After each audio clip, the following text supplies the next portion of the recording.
Hey, wood-psyche here. Hope everyone's doing okay. Thanks for stopping by. I appreciate that. I'm working on this basic series. I'm just starting here with the eyes, and then the next video is going to be with the nose, and the third installment will be with the mouth. So I'm trying a little something different here. I usually start off with some burrs or something, but I decided to use a wire brush, brass brush. Since it's a rough out stage, it doesn't have to be smoothed out yet. But basically gouged out the eye sockets there a little bit just to give some depth. Yeah, with the brass brush, I decided to try something a little different. And as a consequence, I've done it in the past where the bristles flared out from the centrifugal force. So I came up with this idea to put zip ties on there to keep them from flaring out near the tip of the brush. And it seems to work well. But just keep in mind, so the zip ties have those bits that stick out, so if you hit that, it might nick it off. So you got to be kind of mindful of that. And after I got the eye sockets gouged out to where I wanted, I switched over to this Dremel flex shaft with a diamond burr spherical tip. It's a really small one. It's almost like a 2 millimeter or millimeter diameter ball on there, but it's good for these small carvings, which this one is. It's not your typical large carving. I'm kind of into the small bits, and this piece of wood is a center core of a lodgepole pine, so it's got a nice little center that's not cracked at all. It's a pretty solid piece of wood.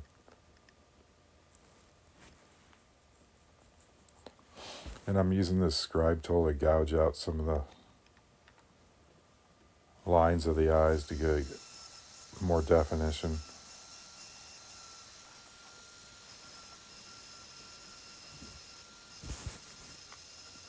Yeah, with the eyes, for me, it's just easy. It's kind of maybe difficult for others, but I just think of it as a sphere that's covered with skin, like the eyelids, and think of it that way.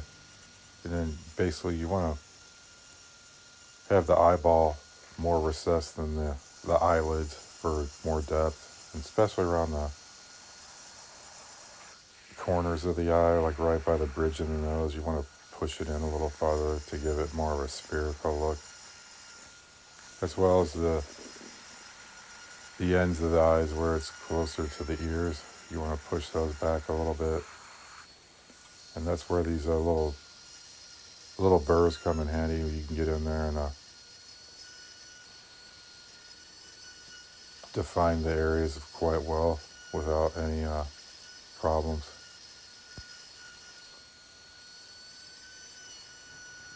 Yeah, I recently stumbled across some dolls. I was cleaning out a garage and found these really old dolls. I don't know, from maybe the 70s or 80s. And I said, you know what? That might be a good idea to use for a reference when you're carving faces. And they are quite nice because they got the three-dimensional tangible feel right in your hands as opposed to like a photograph, which is a little bit more difficult. Because with a photograph, you usually need a side profile, front shot, and maybe a 3/4 view. But with the doll head, you could rotate the head any degree and get the exact shape that you want just by copying like a part off the head right there. So a little tip I'd want to throw out there for anyone that's struggling with the face. Yeah, originally I was gonna try to wrap this up in one video, but I decided, as I mentioned earlier, I'll put it in 3 parts. So there'll be a few more videos out this week, more than usual.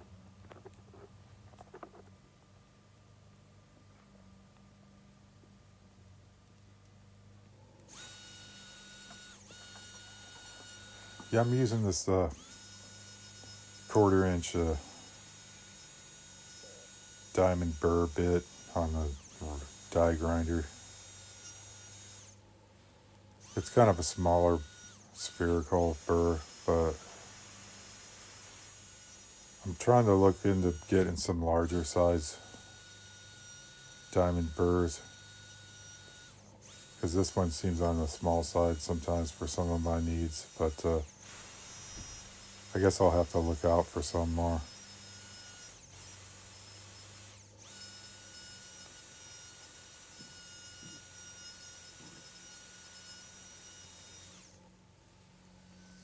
Yeah, with my eyes I tend to make more narrow eyes instead of rounder eyes. Just my own preference, but you can try different things.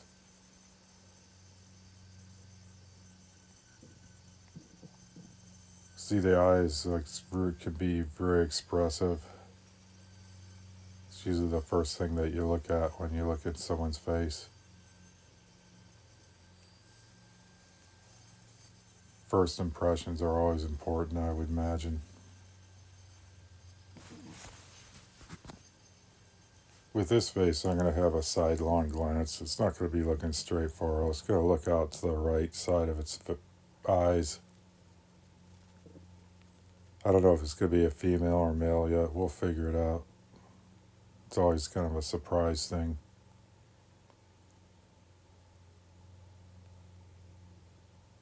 But also, I wanted to mention I do a lot of intermittent sanding and finishing. It's just, maybe it's a little bit obsessive. I'm not sure, but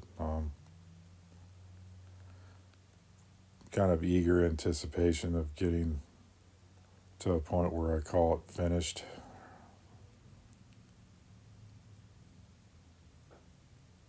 But it also gives you a general idea of what's it's going to look like in the end too.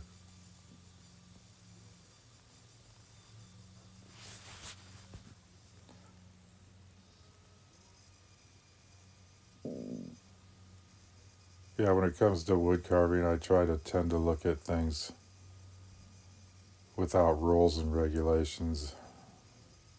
Pretty much you can make up your own style of face. You don't have to follow anyone's rules. Just come up with your own ideas. Sometimes you come across some really creative things.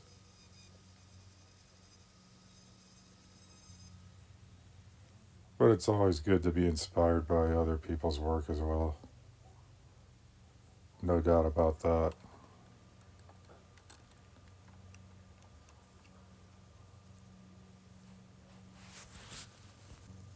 If you haven't noticed, I'm a big fan of steel wool and wire wool as well. It's just something I've picked up over the years.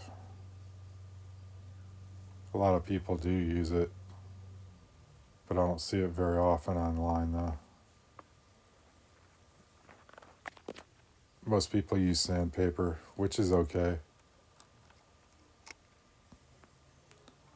The only thing with the steel wool is it leaves behind some residue. You got to brush it off, and then also it can puncture your skin as well, which is not a good thing, especially with the coarse stuff. But I've mentioned that before in the past. I figured I'd say it again. Don't want to beat a dead horse too much, but for anyone that hasn't seen the other videos, I've mentioned it before, but I'll say it again for posterity's sake.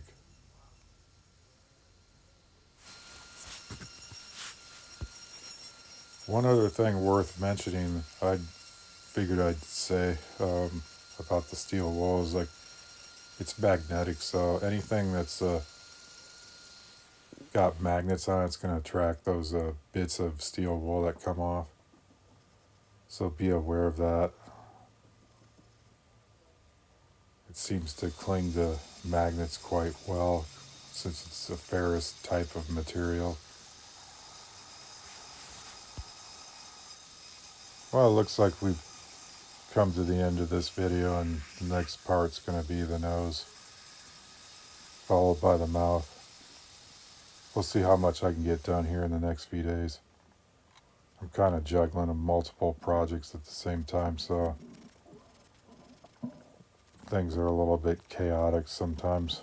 But anyway, I appreciate all the visits